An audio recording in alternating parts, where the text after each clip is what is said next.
Hey there, my name is Anthony Romano, and in this video I'm going to tell you some of the biggest fat loss secrets that I really haven't seen anywhere else on the internet, especially not on YouTube. And there are a lot of fitness coaches on YouTube who dumb things down, and if you're a fitness coach and you want to have the edge, listen to what I'm going to tell you in this video, because it's some very complicated topics that I've made very simple.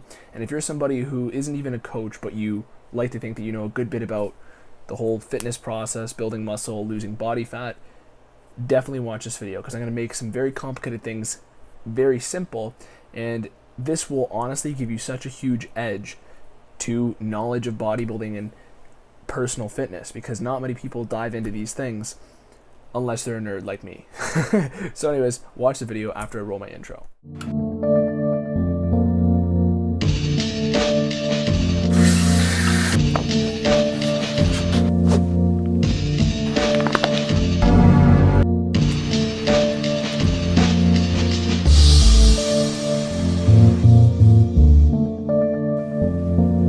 So, I titled this video Biggest Fat Loss Secrets, and if you're somebody who is a coach, or you're just an authority in your friend group or whatever on fitness, watch this.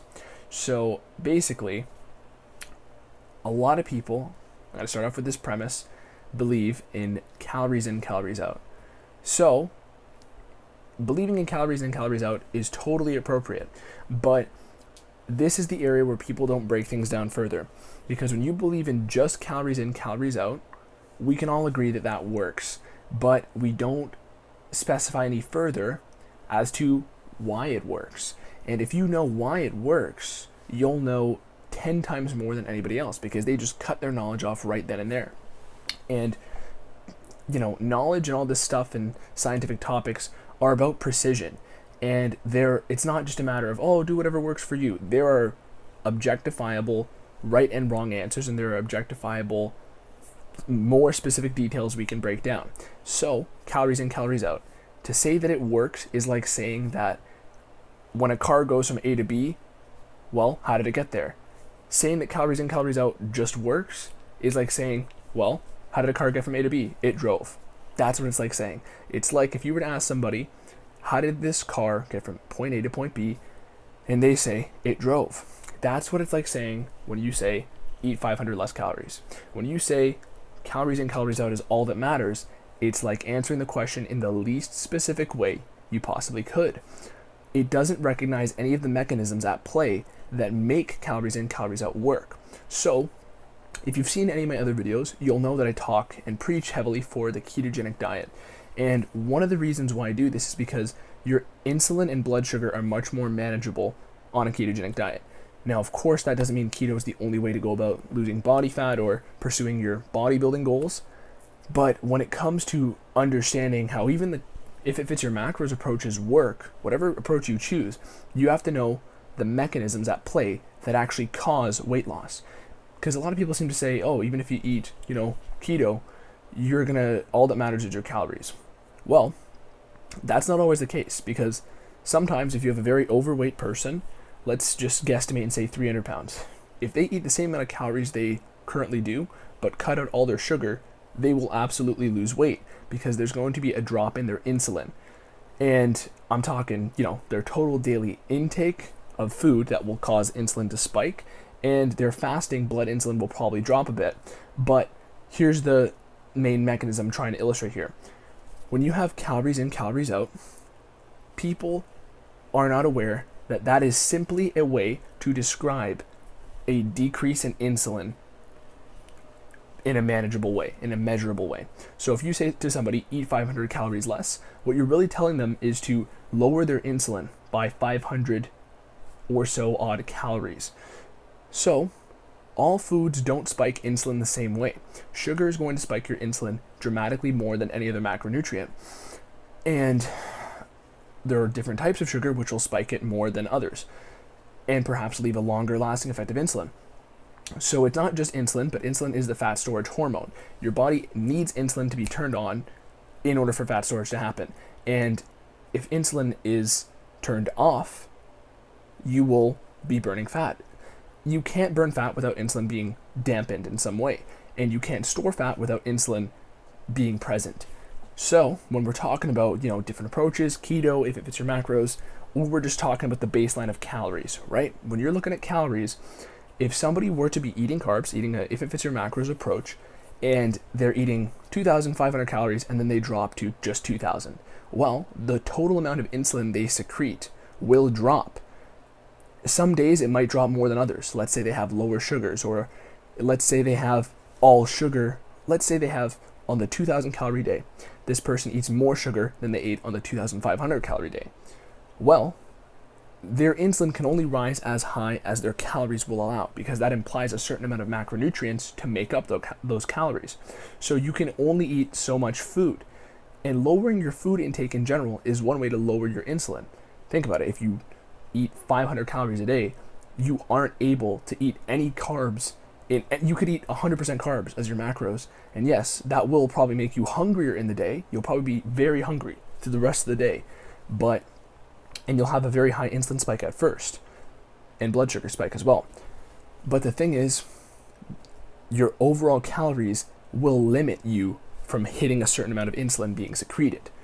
So I'm just talking about insulin there, because of course blood sugar and blood insulin will influence your hunger and your other hormones as well, like leptin.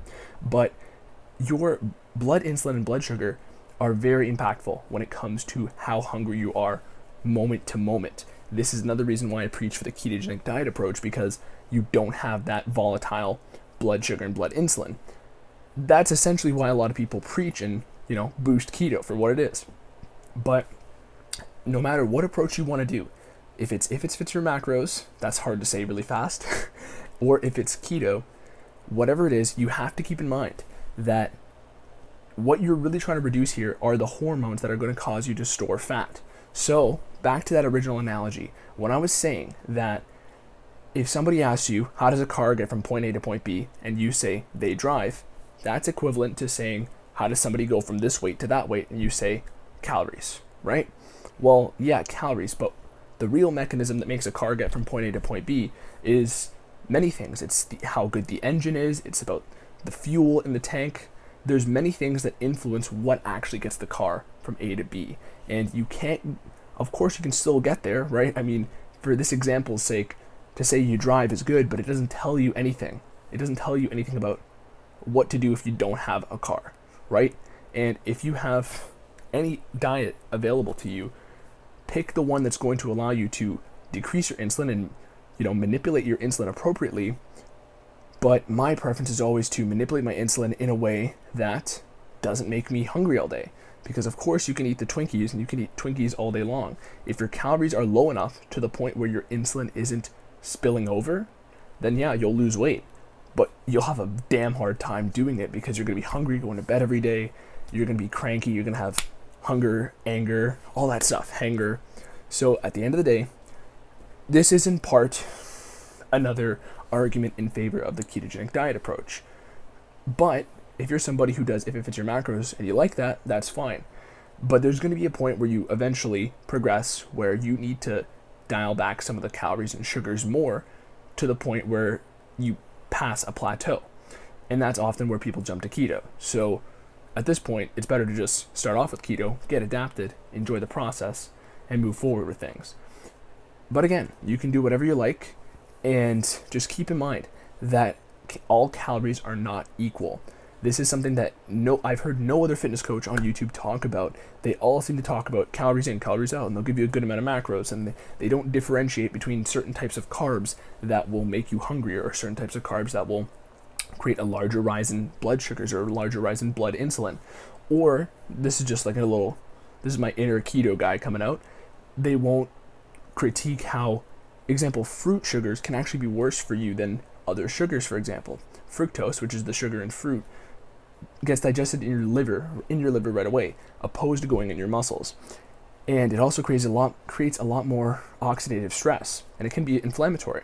So I know people that have large amounts of fruits in a fruit smoothie every morning at breakfast, and that's creating a larger blood sugar spike with more oxidative stress, frankly, than someone starting off the day with a Snickers bar. So at the end of the day, yeah, if it fits your macros and all those methods work, but you have to be smart about these things. No matter what path you choose, all calories are not equal, and one carb does not equal one carb.